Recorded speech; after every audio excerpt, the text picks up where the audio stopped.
Alrighty, welcome back, boys. 2026 Square Capital February catch up. It's been a fair while actually since we last caught up. What you guys been trotting the globe, moving around Australia? What's been happening? Actually, just moved into our new place, which is where we are now, and based on the camera doesn't capture it, but then if that is not based the boxes and everything and the blow up mattresses that haven't since been deflated now that our proper beds have arrived, but that's been sort of the past week for us. So how have we been? Probably, I'd like to say great, but yeah, there's certainly been some hardship.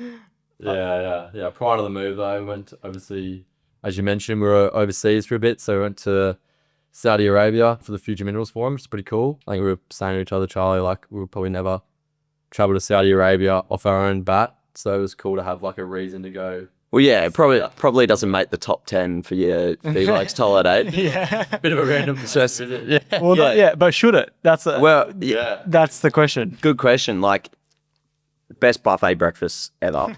Genuinely, the breakfast at we're staying at Courtyard Bod Marriott, I think it was called, which is a 4-star hotel, and it was just the best breakfast like I've ever had, and so.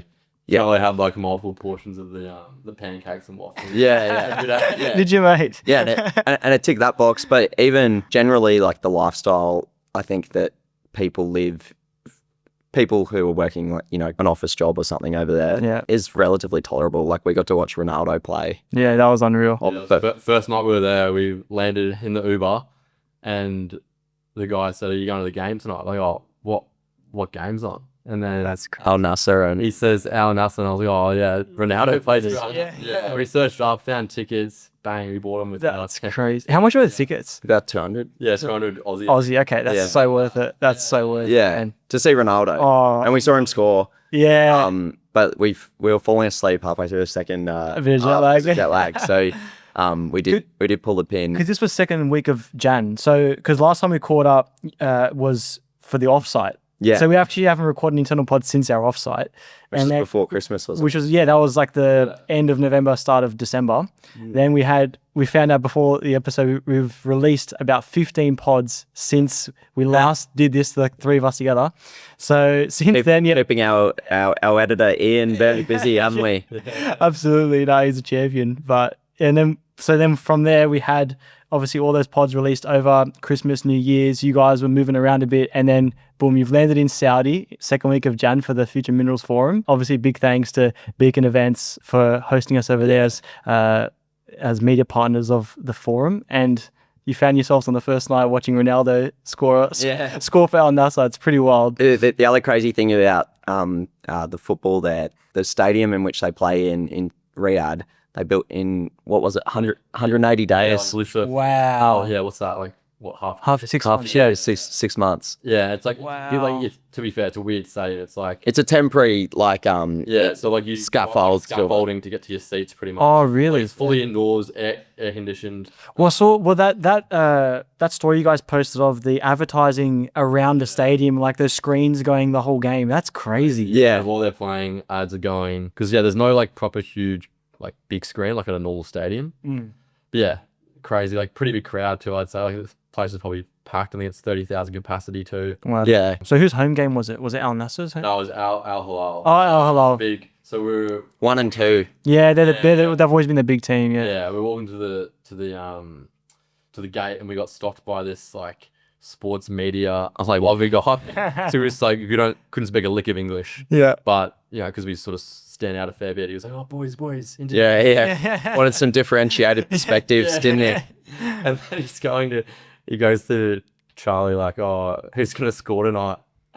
Charlie only knows Ronaldo. Oh, Ronaldo. Pretty safe bet. Yeah. So like Nailed it, mate. Nailed it too. But then he was like, because he's a big Al Hilal fan, he goes, who from Al Hilal? He's like, oh, Will, what do you reckon? Completely threw you under the bus. And I was lucky that I knew that Darwin Nunez played for Al Hilal. Before the games. I was Right. like, but he didn't score. But, yeah. Nothing's changed on that front, mate. The one other interesting thing from that game was like halftime entertainment was Usain Bolt doing his That's right, Usain Bolt. doing his like the thing he does after he wins a 100-meter race. Oh, yeah. The celebration. Yeah. Do it. No. Yeah. Charlie just did it. Go to YouTube. So essentially you're saying, did that for like a minute and then they were all there clapping and then that was his gig done. Wow. And I'd hate to know what he got paid to do that. But I know Ronaldo's getting $5 million a game. Yeah. The contract's outrageous. Yeah. But $5 million US a game. It's ridiculous. But you think about the amount that he would have poured into the region as a result of that. Like, yeah, it stretches so far beyond someone just trying to calculate the jersey sales or whatever. Like the amount of attraction and you guys saw it firsthand. And we actually haven't spoken, in depth about the Saudi trip purposely for this, like the exact reason. So I'm finding it out as everyone listening is as well. Yeah. What was it like? Well, I think the point around, what people like Ronaldo and that sort of investment that they've made in him have brought for the region.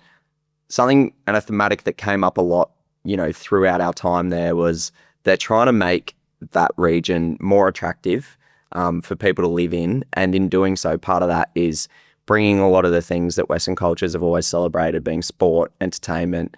So not only is there the football, but the investments that they've made in like F1, golf, those sorts of things are all geared towards, making it a more attractive region for people to live.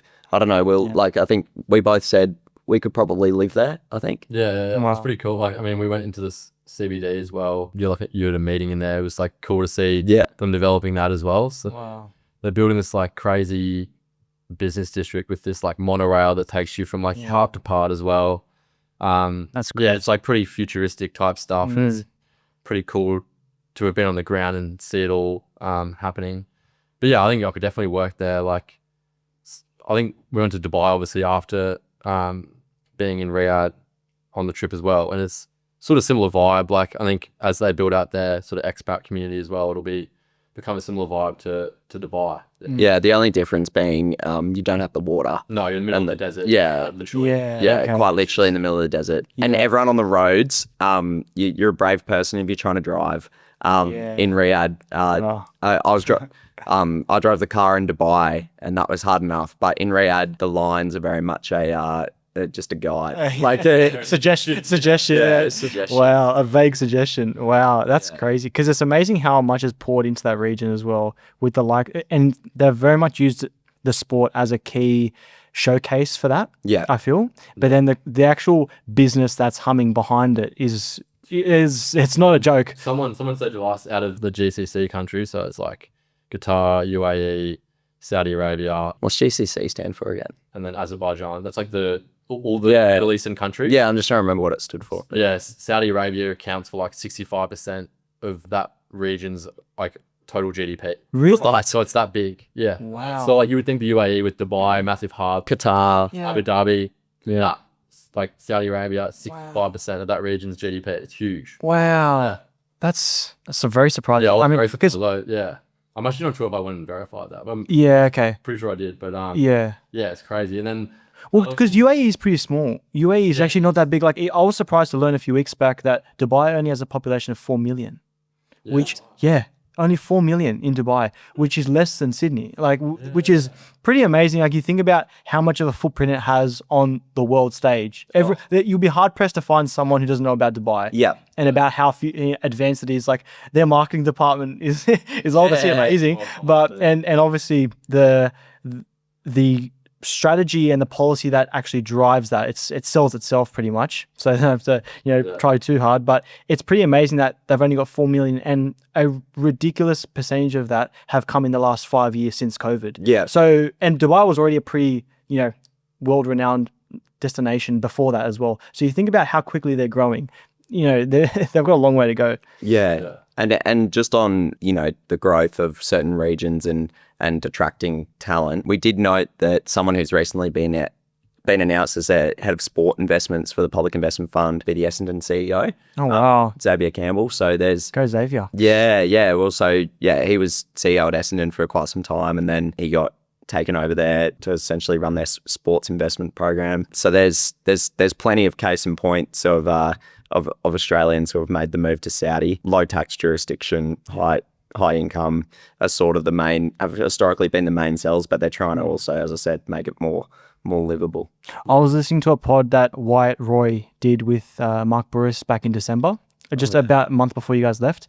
And he was the head of innovation at NEOM, which is that big project that you're doing. Yeah. I think it's like in the northwest part of the country. It's been quite topical. Oh, it's like it feeds into their whole Vision 2030, and it's one of the most incredibly innovative projects and most ambitious projects that has probably ever been undertaken. And that's not an exaggeration. It's pretty remarkable, and definitely recommend anyone listening to go look into NEOM.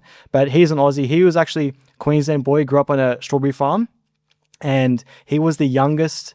I believe I'm right in saying that he was the youngest ever parliamentarian at the age of 21, and then the youngest ever minister at the age of 25. He was the assistant minister for innovation for the LNP. So at 25 years old. So that's the youngest minister ever in the Commonwealth, like of any nation. Like, it's pretty amazing. So he's then gone and now, taken up that role as a head of innovation at NEOM. He hasn't actually disclosed what he's moving into after that, but yeah, it's pretty amazing. And in that pod, he spoke about exactly what you guys mentioned, how many Aussies are actually going there. There are over 10,000 Aussies that live in Saudi right now. Wow. Which is, 10,000. So they've all got, really seeing obviously that wave that you guys are talking about. Yeah, I think the key point being around the 2030 vision, as you said, it's such an interesting thing that you have a collective of people who are so united in their dialogue around that. So whilst I was over there, yes, we were there for the Future Minerals Forum, which is essentially a massive mining conference. I also went and met some people in the biotech industry, and all of their funding programs, as it relates to the public sector, are all tied to that overarching 2030 vision, which has come from the Prime Minister equivalent over there. And so essentially that's drives decision making in the region. And then part of executing on it, obviously capital, but talent, which is where you're probably seeing, some highly educated Australians filling that talent void. It seems like an extremely ambitious place. If you want to go and make an impact as a young person, then it seems like Saudi specifically is like an incredible place to go. I mean, was that the vibe that you guys were getting? Yeah, definitely. Like when you hear like 10,000 Aussies already over there as well, I think it's on that on the hockey stick path where there's that inflection point where it's about to go pretty crazy, I think. And you hear projects like NEOM, they had the Line project too. Like it's very much out of like the Dubai playbook. Like we went and saw the Burj Khalifa. Read the history of that as you come down the lift. They're arguably Dubai sort of 10 to 15 years ago. Yeah, exactly. Really. It's a good way of putting it. And like a thing like the NEOM project or anything that's like crazy sort of puts you on the map, sort of the same way Dubai was put on the map by the Burj Khalifa. Yeah. And as you said, that you'd be hard pressed to find someone that doesn't know Dubai and probably has it's probably due to like the Burj Khalifa, tallest building. And the interesting thing about the Burj Khalifa, when you go up and do the tour, on your way out, it mentions all the contractors and different groups that were used as part of it. That's cool. And obviously, Dubai didn't have all these contractors already based in Dubai. So it brought a whole lot of the world together for that. And I like celebrate it as like a global effort to get it up, basically. So NEOM and all those things are all, as Will says, all from it rhymes. Yeah, no, absolutely. And what struck me most about this area and watching it as an outsider, and maybe you guys can comment on what you guys saw with your own eyes from a demographic point of view, but 70% of people in Saudi Arabia are under the age of 35. Yes. 70%. So you think about talk about ambition and these big projects, the Burj in Dubai and all these, in the region, it is quite palpable, the feeling of progress and forward movement. But then you tie that with a young, hungry and quite patriotic populace, and then it seems like a recipe for something great. Yeah, I think they're certainly heading in the right direction. Like any society, and even the people over there, they'll talk about how sometimes, they'll go quite quick in their progress on certain issues and then, revert a little bit to adjust and catch up. And I think, it's been well documented that there's been issues in that region for some time. But yeah, we can only go off what we saw when we were there in this discussion. Yeah. And it certainly seems like there's a level of, collective thought around where they're heading. Yeah. Lots of young people as well, I imagine, running around the joint. We went out, we were staying in this section of Riyadh that was called the diplomatic quarter, so where the embassies were. Oh, okay. So it wasn't. A lot of listeners stay there, but we went on Yeah. our last night. We went into like, you know, I guess like the normal part of Riyadh. What was that like? Yeah, it was cool. Like I was saying to Charlie, like the architecture there is really cool. Like it's Yeah. I don't know what it is, but all the buildings Yeah. are really cool. Like, Big sandstone. yeah, Yeah, okay. but it's funny, like you do sort of still stand out a bit as like as a Westerner. Like we had like all these kids. It's pretty funny. Or like look like pointing at you and going. Stranger Things. Yeah. So there were these two young fellas that came up to us, and they clearly just learned the phrase like, "What is your name?" in like English class. Yeah. Because they came running up and they're like, "What is your name? What is your Yeah, name?" that's all I could say. Yeah, and like we said our names. They kept saying, "What is your name?" And then I That's said, all they had to take. Yeah, and then I said Will again for the second time, and then he clocked in his head. He's like, "Oh, Stranger Things from the show," because I don't know, Will's one of the main characters. I don't watch the show. That's hilarious. Personally, but yeah, it's pretty funny. That little interaction. Yeah, you definitely do like in Dubai. No one's like looking at like going, "Oh, that's different."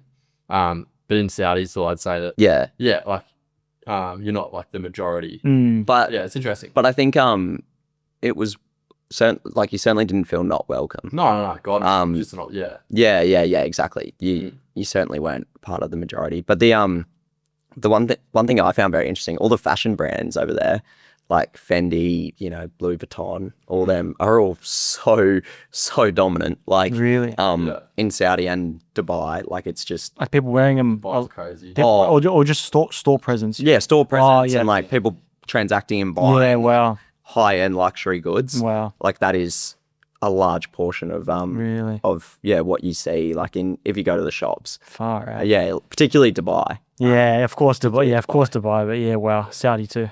So you guys had the Future Minerals Forum. Yeah. And that was at the what was the name of the hotel that was at? The Ritz. The Ritz. The Ritz. Yeah. Well, it was part of like, so there, a lot of the places that you stay in Saudi are like huge compounds. Okay. And so the Ritz had sort of two parts to it. It had a conference center Yeah. Okay. and then a place where you'd stay, like the accommodation. Yeah. Okay. And both were pretty cool. The highlight to start with was definitely the that ball or the presentation room that we're in for the ministry roundtable. That was That was just cool. incredible. That was Like delegates from like there's like 180 countries or something like Oh that. my Yeah. god. Crazy enough. It's like the majority of the world. Yeah, it was like either they're like, you know, for a lot of these like African nations, they bought that like president or like, you know, someone very senior, and then every nation pretty much had at least like their minister for resources there. So it was That's amazing. crazy room. That is a crazy room to be in. Yeah. What did that feel like? What was that like?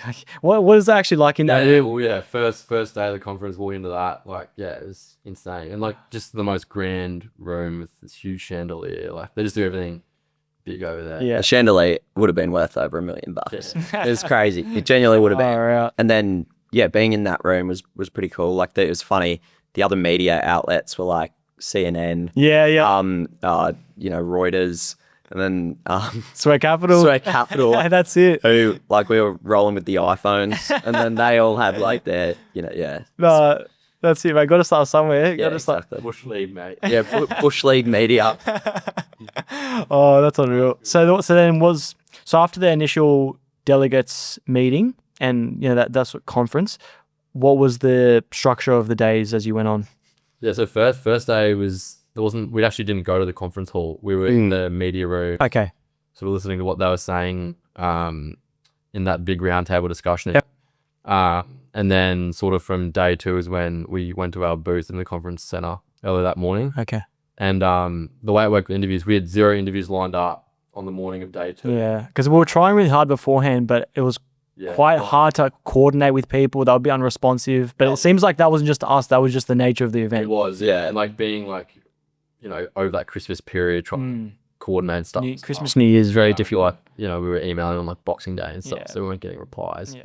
for a bit. But yeah, the way they did it, they had like a media partners chat, and so they were just pinging names into that chat, and Charlie and I just sat there in our booth like ready to go, and whenever they sent a name in, we'd be the first to like respond. So yeah, we're keen to do. Yeah. Someone so like Joe Lombard came up like, yep, send him over now. Yeah. We got him like in a 20-minute slot before CNN, which is pretty cool. That's Yeah. And so we're actually the first media to to speak to him post him signing that. And for context, he's the vice chair of Hatch. Yeah. That's So they had great signed a huge MOU with Martin. $110 billion partnership between the two of them. It's pretty unreal to speak to someone who's just signed a deal like that. He called it was pretty funny. He was clearly like on a high. Yeah. He called it, this is probably the proudest day of my career. Yeah. And like it just literally come from signing it with the Martin guy. And yeah, he was up and about. And, just so ready to You could run. tell he loved it. He was giving out a few extra long laughs during the pod because I was editing it. It was like he was laughing like yeah. He was loving it. He was on cloud 9. Yeah. No, it was a lot of fun. Like it's very funny how or not funny, but quite cool that they still do those memorandum of understanding signing ceremonies where you'll have like two high profile, be it chair or vice chair or CEO, come together to shake hands for that symbolic representation of the deal. Like obviously they've been going tic-tacking over it for a long time. Sure. But it's kind of cool to see those things happen in person and everyone claps and stuff. Yeah. And then the real work starts. Yeah, exactly. It's cool. That's what he said as well. Actually, he was like, now it's go time. Yeah. It's on the MAU, but now we've got to actually perform on that huge contract. Yeah, no, that was a great pod actually. But so then that's how it worked for a lot of the interviews. It was just comes up in the WhatsApp chat with all the media partners. You guys jump onto it, and then 5 minutes later they're sitting in your chair. Yeah, if we can find a chair. If you can find a chair, we kept having to not steal, but borrow the chair from like a neighbouring booth. Yeah. And yeah, so it was quite the challenge, wasn't it? Yeah, it was. Yeah, but yeah, it was pretty go like from day 2 and 3, just pumping out interviews. I've ended up doing like 6, I think, across the 2 days at the conference. Yeah, conference, which was a good mix of people too. Joe Lombard was fantastic. Roger Baxter as well. Actually, he was cool background from he was essentially led the Minerals Council for South Africa, and then now runs a listed vehicle, which is I think 3 or 4x in the past year. So he's fucking producer. Yeah. So it's unreal. Yeah, they were all a great mix. Yeah. And got like the legal side too with Alex Curry, because obviously when you go to these mining conferences, it's pretty easy to just do 6 large cap mining companies, CEOs or CFOs or senior people. Well, it wasn't looking too easy day one, was it? Yeah, it was good. We ended up with a really good mix of across the board. It's probably a bit of a lesson in that too, to not, because it would be easy in your situation to freak out on that first day. Yeah, of course. Understandably. But then it sort of does work out because when the interests are aligned in that way, the conference obviously wants to give you guys talent. So it will work out. But yeah, the main thing is to control the controllables. You guys getting in on the messages straight away, chasing up people, chasing up any possible connection or, LinkedIn message, WhatsApp message, email, whatever it was. But no, good hustle, lads. Yeah, that's good stuff. We've got to thank Shireen, actually. I think Shireen. Yeah. Shireen Asnosius from a couple of those. And Shireen is the lady who essentially got us involved with iMark initially. Yeah. And then, she was over there. Incredible supporter of the show. Yeah. Incredible. Absolutely. But she was instrumental. I know she was helping you guys out, trying to align some sort of interviews as well on your behalf while you were there and everything. It's just awesome. But so that was I'm sure a very intense and exhausting few days. So, but then you guys didn't rest. You went straight over to London. Yeah. And we took separate flights to get a bit of airtime with friends. Charlie. No, Will went to get a hair replacement in Turkey because to stop in Istanbul. Yeah, I reckon that's a load of rubbish. Charlie flew direct and paid a premium. Business is good, mate. Well done. Yeah, exactly. No, it was all to control the key man risk. If the plane went down and both. Yeah, that's right. That's right. He tough for Dimmy to have to. Run up. Oh, exactly. Right. Exactly right. No, well done. Exactly. So then I went to London. London was pretty cool. I mean, Charlie, it was your first time there. What did you think of London? I mean, we spoke about it briefly, but yeah. Oh, look, it's sort of like Melbourne was how I felt, like in terms of pretty miserable weather, but really good cultural activities. The pubs are great. We went to a comedy show, which was cool. There was it was actually a pretty cool experience going to the comedy show. That was good. Other than it was sold as like dollar tickets, like they were like, oh, you know, not dollar, pound, £1 tickets. Except to leave, you had to make a donation, or like they explicitly said, make whatever donation you want. As long as it's above £50. Yeah. But they were like, but if it's £20 that you're donating, that'd be great. And then it was very much sort of like a, you know, if you didn't do that, don't ever come back. It's like the Henry Ford. You can have any color you want as long as it's black. Yeah, exactly. So like that was pretty cool. Culturally, awesome city, but probably not mine from a weather perspective. It was seriously cold. Definitely middle of January at that point as well. So you're in the thick of it. Yeah. Coldest point in time. Yeah. I'm probably on the softer end of the spectrum as well. Yeah. Oh, that's right. And then, but the reason you guys were there wasn't just to, you know, go in the red telephone box, get photos of Charlie. Yeah. But no, it was to go and obviously have a chat with obviously Darren Lockyer, London Broncos. How was it? Yeah, it was pretty cool, to be honest. Like, we went to the game is held at all their home games going forward at AFC Wimbledon's home stadium, Cherry Red Records. And yeah, really cool, like classic English football stadium that they AFC Wimbledon, right? Yeah. So when we arrived, they were still converting it into the league pitch. That came about because we posted we were obviously going to the FMF, and then Grant lobbed a comment on our post saying, "Oh, if you boys are already in Saudi Arabia, you're only like a six-hour flight to London, so you boys keen to come over and interview us prior to round one." And we were like, yeah, far out, definitely, because we've been easy for Grant to say from the business class seats up the front as well. It's like, oh, you're in Sydney, just come over to Perth. Yeah, exactly. Is that no? But to his credit, absolutely. Yeah, he hosted us very well, and like I think, you know, we had pre-game. It was pretty cool to have him and Darren. We were overlooking the playing field, and then interviewing Darren Lockyer and Grant Wechsel as owners of the London Broncos, and Darren obviously probably close to the greatest player of all time. That was pretty special. Yeah, I was saying to Charlie, like, I don't get too nervous for pods anymore. Like, I used to get a bit nervous at the start back in the day.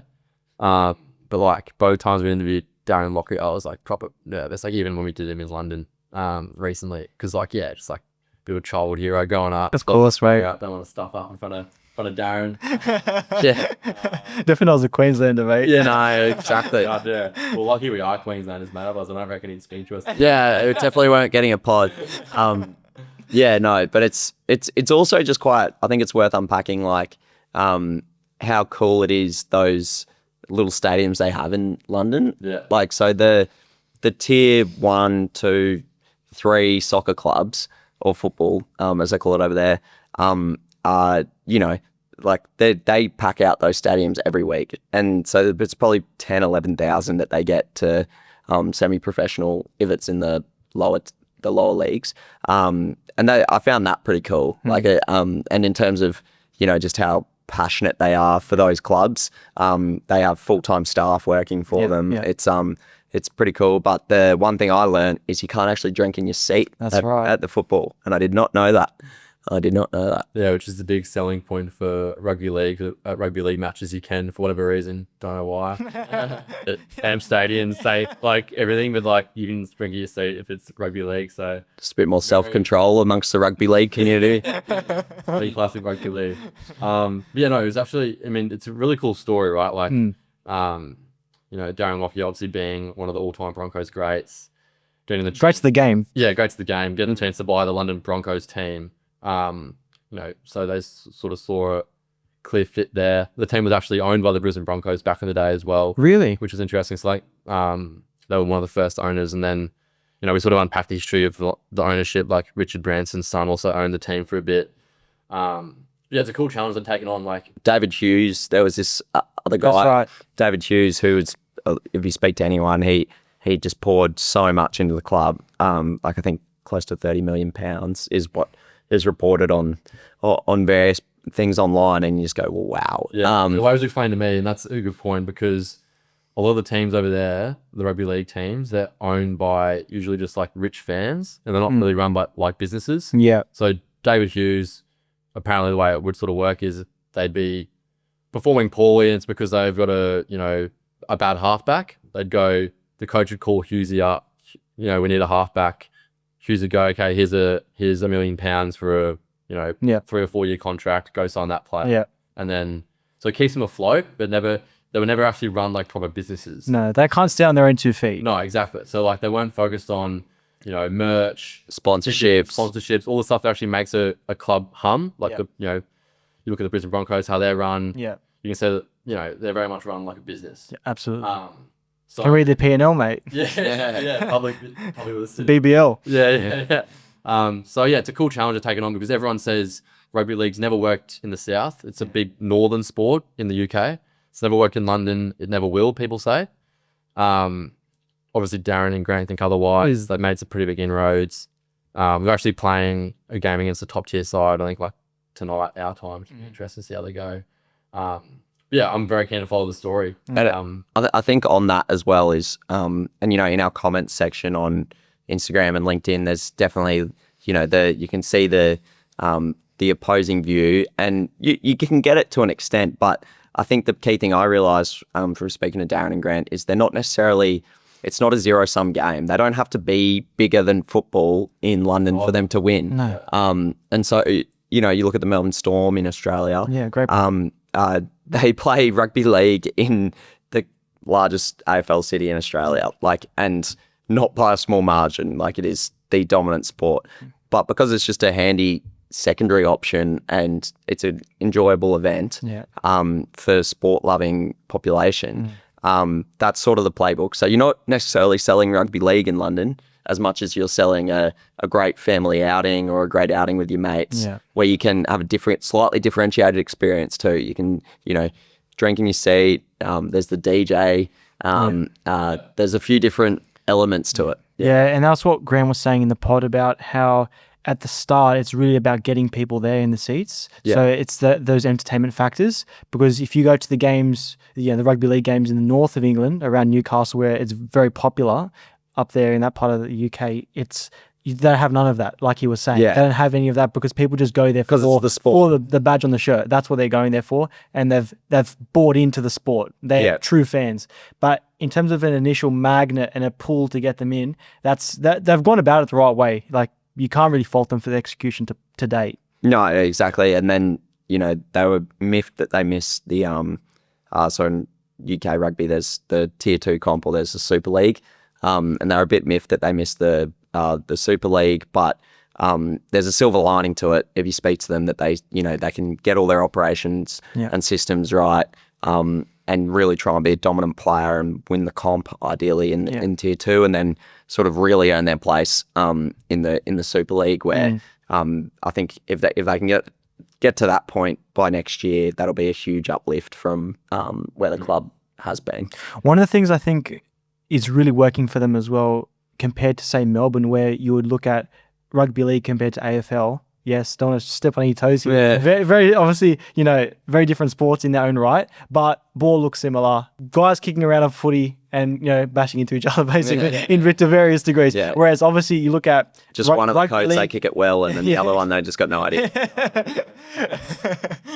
But then you look at rugby league compared to football in the UK, two completely different beasts. It's chalk and cheese. So you are not in any way, shape or form competing. So if anything, it just reinforces that if people do want a bit of that flavor, I think they can go for it. It's not, like you said, a zero-sum game. They can really just get different fans. It'd be interesting to see if they play on different calendars as well. Like, maybe they could play even, I don't know if they do this already. I'm not well versed at all in the rugby league of the United Kingdom, but if they maybe play at a different part of the year, like during the summer, like when football's not on, I don't know if they've... I think the seasons are just so long. Yeah, it's always going to be crossover, Yeah. I mean, the EPL's towards the pointy end now, isn't it? Yeah, so it goes from first week of August all the way until the first or second week of May. Yeah, so it's the rugby league season's starting like around now. Okay. Yeah. Okay, so yeah. But no, it's very interesting to see it play out. And then also, what I found interesting about the London Broncos and just this whole investing in sport, Yeah. is something you've spoken a lot about and we've spoken a lot about together, this idea of the opportunities that exist to commercialize attention and using sport as a vehicle for that. So we've spoken a lot about, the women's sport and the rise in that, especially in the US over the last few years, and the impact that World Cups have on different countries and all that sort of thing. So, yeah. Well, there was one of the leading sport investment firms in the US, Arctos, was just acquired for 1.9 billion US. Wow. So they managed hundreds of billions of dollars, I think. Don't quote me on that. In sport, private equity, sport private credit style investing. Yeah. And essentially, like if you listen to a lot of podcasts about it, some of the things that people like is it's very sticky revenue because we're often, like we've got friends who support average sporting teams, and because they're average doesn't mean that they stop using or stop buying the product. That's right. And there's not too many businesses where if you sell an average product, people will keep buying it. Exactly. And sport is one of them to an extent. Like there's a base, and then if you can get the on-field humming and going well then there's upside. In addition to that, the sponsorships become worth more. But also the other key driver of sport at the moment is just the ability that anyone who's listening to this right now, if they could have on their phone, KO playing, whatever sport it is that they choose to watch, and that's something that's changed media rights deals forever, and that it's only sort of historically going one way from a media rights perspective, which impacts the value of all the franchises and clubs. Yeah. Now, if anyone interested in this area, Charlie actually sent me an incredibly good white paper written by Goldman Sachs. They did a series of white papers actually on investing in sport. It's free on their website. Just look it up. Goldman Sachs Investing in Sport. But and they've got a pod. They've got a few pods that they did on the back of those white papers. We might whack it in the show notes. Yeah, we'll link it. Cool. Yeah, it's awesome. Really good resource on that because it is a really incredible opportunity when you look at. I think the streaming platforms have brought an entirely new dimension to it because a lot of teams now, even with YouTube and just the media aspect of it, has just increased massively. And that's actually something that the London Broncos are doing really well.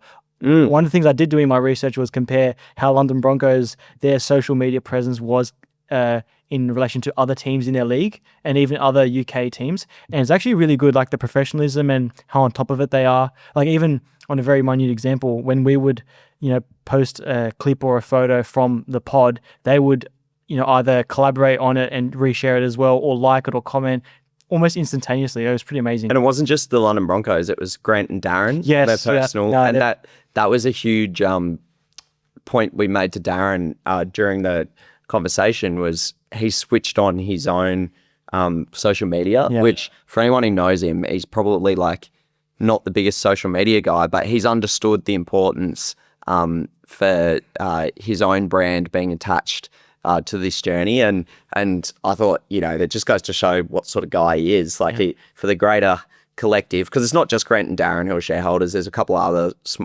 minority ones. And, Darren's gone, if it's going to make this thing sing better, sure, I'll throw my hand up and start posting on Instagram. And, I think he's got over 20,000 followers now, as he should. Yeah, like 2 months or something like that. Yeah. Yeah, no, That'll be 100 in no time. Yeah, no, it's fantastic the way they've really just gone all in on it. So it's curious to see how it progresses. But then after that was the only pod you guys did in London. Yeah. And then from there, it was Dubai. Yeah. And I was just holiday, chill out, decompress a bit. Yeah, just check it out. Dubai's pretty cool. It's very much made for tourists too. Like we did the classic, like we went to the desert, rode camels. Oh, awesome. Did the quad biking. Yeah. Then we went like... How was this fell on the quad bike? Yeah. That was good. Yeah. Oh, well done. Yeah. It was all over it. And then we went... I led the pack. Oh, I led the pack. Yeah. The Trailblazer. 1 and 2. And then we also went like sand duning in this big Land Cruiser. They got that was Land Cruiser scary with roll cages. That's the best. In case they roll, and mate, this guy's fanging it in the dunes. Like we're dead set. We're on the very back of the car as well because you're with other people. That feels a bit scary as well, actually. Yeah. I feel like you're about to roll every time he's crunched at 90 degrees left or something. Yeah, he's saying. It was pretty fun. And then obviously did the Burj Khalifa. And then went on like a boat cruise as well. Yeah, nice. Nice. Yeah. Fun. That was good fun, wasn't it? That's unreal. Oh, good stuff. And then you guys were obviously pit stopped in Saudi and came straight back. Yeah. And then, so that was that was like 2 weeks, no, 2 weeks ago now? Yeah. Yeah. Yeah. And then it was pretty much Operation Sydney. Yeah. So then trying to move. We did a couple of pods in Melbourne. And they're it was meant to be 2, but one guest had a funeral. But we did one pod in Melbourne with Trent Blackett from the EMT Partners, and then he's currently launching this thing called the Global Talent Fund. Wow. Really interesting pod. We're super excited to get that one out because, look, I think Trent's story, one of few things he's noted for is he founded a business with Chris Hemsworth. And that was called Centre.com. I think a fair few people listening will have, at least heard of it or downloaded the app or, might be current customers. But essentially Centre was a play on Chris's authentic brand as a, a male specimen that he is. And it was really interesting hearing Trent explain how it's not just brand that matters, but authenticity behind the brand and your ability to authentically align with something. That's how you can get value out of an athlete being a shareholder of a particular play. Or an actor. Yeah. Sorry, an athlete or talent as they call it. Yeah. Being aligned, and it got us to do some work as well, just around like if you look at the Young Rich list, for example, so many on that list have just monetized their brand captured the attention, as you say, Dimmy, and then distributed authentically to an audience that they have a right to, influence. And something that's in alignment with them. Exactly. It's like Chris Hemsworth isn't trying to go, start a concreting business. Like he's something that's very much aligned with who he is. And Darren Lockyer is actually another good example of this. Yes. Just thinking back on it. A, with the London Broncos, but then also B, his prior business, which we didn't speak about on our recent pod with him, but he had a business which was, essentially contract or labour hire, where he would get a whole bunch of him and Grant. And Grant, to his credit, identified this in Darren's back end of his career that Darren was going to need something to do. And rather than saying, "Oh, Darren, I'll just pay $100,000 to be the face of my business," he said, "Darren, come in, be a shareholder. But I'm going to need you to go out and help drum up interest in coming to work for or be part of our labour force." And then they would then sell the labour force onto large coal mining and general mining businesses. But Darren could authentically sell that because he was a kid from the country, knew that sort of language, and you see Darren and you go, who's not going to want to go if you're a And those sorts of people rough and tumble. Love it. It's genius from Grant, really. And I reckon that's essentially similar playbook to in a very different landscape. Yeah.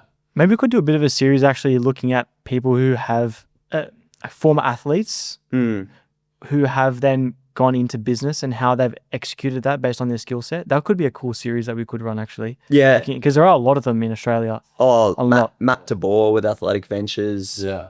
We did Jack Trengove back on the first episodes. Yeah, we did. Is it now Fundy? Yeah. And a lot of his client base is, wealthy footy players that trust him with their money. Yeah, no, it's fantastic. So we could do a bit of a series on that maybe, because I think it's really interesting because a lot of people can connect to it in the first instance because of the athlete or because of their sport or whatever the case may be. Yeah. And then it's like, okay, you've finished, you've dedicated the first 35 years of your life to this amazing pursuit. What next? Yeah, sorry, just on that, I was thinking as well, we also met when we were interviewing Trent. One of the people we met just before we started the interview is a guy called Mike Christides, and he's the founder of BTV. Yeah, BTV, so Beyond the Valley, the music festival, and Wildlands. We all had to personally just make sure everything's up to code.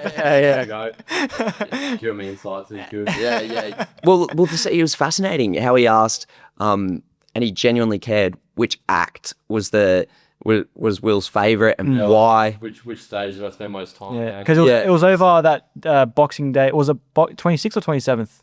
So it started like 28th and went to New Oh, Year's. over New Year's, that's right. Yeah, it's in country Victoria somewhere, Yeah. right? Yeah. Yeah. So just hearing like the science behind those businesses, and then Mike even spoke sort of to the role that some of those or some of that talent then plays after their careers and how they go on to become business people, and he obviously knows them all pretty well. So it's as much as you're speaking about athletes, I think high performers, and it comes back to why this show exists. It's high performance can exist in many fashions. And Dimmy, you made the point around why do we value certain pursuits more than others. Obviously, some are just maybe more interesting to the mass, but doesn't mean that the opportunity to have an impact isn't there just because the mass doesn't necessarily find it interesting as a consumer.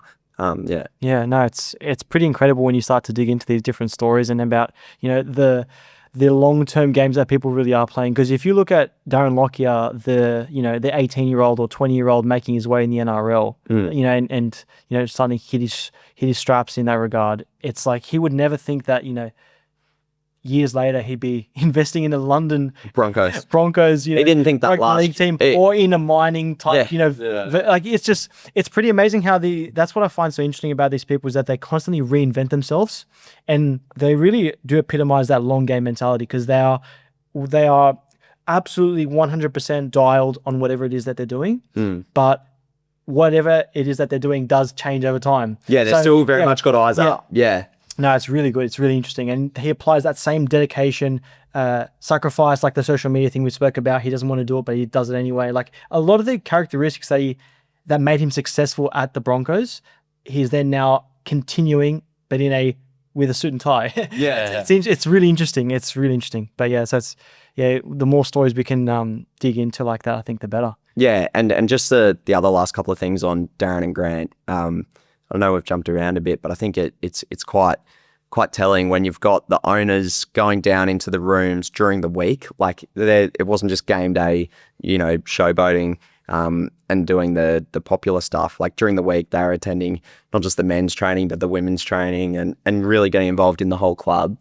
I think that speaks to a lot of things about culture and high performance, long game mentality. Yeah. No, that's awesome. And then so maybe we could do a quick recap of just around the room, maybe the top lesson that we've learned over the past 15 pods, of which there have been many. But maybe we could just pick out one just to round this out. What have you guys taken away from something that stuck with you over December, January from the pod? I think for me, probably Flavia's podcast. I think her story is really cool. And it's just like, I know I subscribe to this. It's about you can't really always plan your next steps in your career, and some things just happen in weird ways and come up. So the way that she even started Fleet Space was like that. She sort of stumbled across a co-founder in Adelaide of all places and created this huge, advanced manufacturing business. And then even getting her first rocket launched, like she was her business was basically bankrupt, and then, somehow got in touch with the Rocket Lab CEO who Peter Beck for $100. Yeah. So like, I don't know, things like that, fascinating, and just show that you're always in the game and things can change pretty quickly. Yeah. Charlie? For me, I think there was one key part of the interview I think we did with Steve Kovac. I'm not sure if that's within the past 15 episodes. Yeah, but I think it's I think it sneaks in there. And then Steve spoke about how good organizations, as they get larger, empower management, not just at the top, but it's all about, particularly for Idemitsu in Australia, they're really big on empowering middle management and below, and that whole emphasis on empowering management right down the chain is really interesting, because I've started to notice it.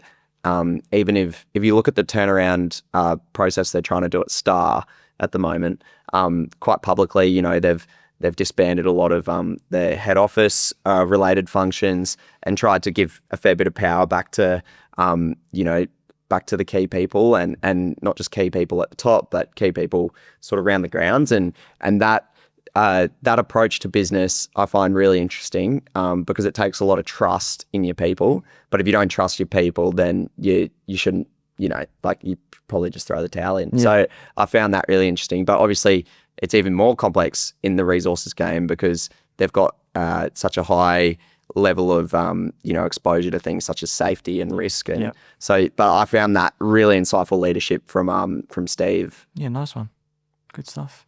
For me, I really liked actually the Anthony Brown episode, CEO of Noble Oak, and I thought that was a fantastic listen. But what I really took away from it was his perspective on a career. And in the idea of playing the long game, you build a portfolio of experiences, and how, because he was a very interesting guy. He's now obviously CEO of a ASX listed life insurance company, but then how he started out, as an accountant out of uni and in audit, and then how he progressed through there. At each stage, he never viewed the experience or that particular level of the game as a stay. It was always a stop. But it was constantly evolving through that journey of, I guess, learning. And he was just constantly saying, okay, I'll take that. That's useful. I'll take that skill. That's useful. I'll take that lesson from this particular company. I just liked how he took that very long-term view of, even if I'm here now, it's not going to where I'm necessarily going to be forever. And I'm just going to constantly, almost like building blocks, build that portfolio of experience, which makes him, the CEO that he is today. So I really like that, because a lot of people do tend to feel locked into a particular ladder or a particular career, a particular sector, but he just completely has gone the opposite of that. So I thought that was cool, but yeah. No, absolutely. And just one final note, we want to say quick thank you. There was a guy called Jonathan Thorne who reached out to us. We get a few reach outs now, which is we absolutely love to have a bit more of an engaged audience. And we caught up with Jonathan in Melbourne. Nice. And it was cool getting his feedback on where we sit in his podcast sort of, menu. And he goes like, you're good in between 15 minutes with the boss, and then what was the other one? I can't remember the other one. Yeah, more like deep dive. Yeah, more deep dive, sort of, acquired, and so it was actually really cool to hear that feedback, because we constantly toy with where do we sit in the scheme of it. And so to have one of our own audience members provide some good feedback beyond just that as well was pretty powerful. So thank you, Jonathan. Awesome. Good shout out. And our DMs are always open, either personally or Sweat Capital, LinkedIn, Instagram, email info@sweatcapital.com.au. And yeah, that's it. Anything else, mate? Very exciting news for Will, starting at JP Morgan tomorrow in investment banking. How you feeling, mate? Yeah, no, good. Yeah, but I like to make a big song and dance about it. Just, keen to start though. Be good fun. Cool experience. Starting with some good people that I interned with as well. So it should be good. Unreal. Yeah. Anything exciting for you, mate, coming up? No, not at all. Just moving into the new digs, mate. Get everything settled in. Get the litany of boxes behind us there needs a bit of a TLC, but yeah. All right, too easy, boys. Well, have a good one, and good luck, Will, as well. Thanks, Demi.